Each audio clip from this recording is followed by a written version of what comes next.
درود به شما. زنی فقیری از ناچاری به رادیو زنگ میزند و گوشی را که میبردارند پخش مستقیم است. میگوید میخواهم پیام به پروردگار رسانم.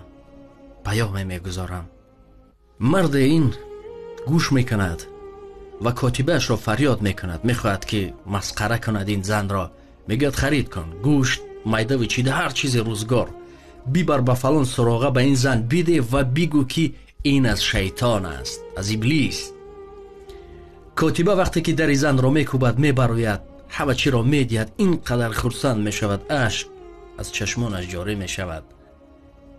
بعد کاتبه میپرسد که آیا نمیپرسید که از کی است؟ زن میگوید نه، مهم نیست به من.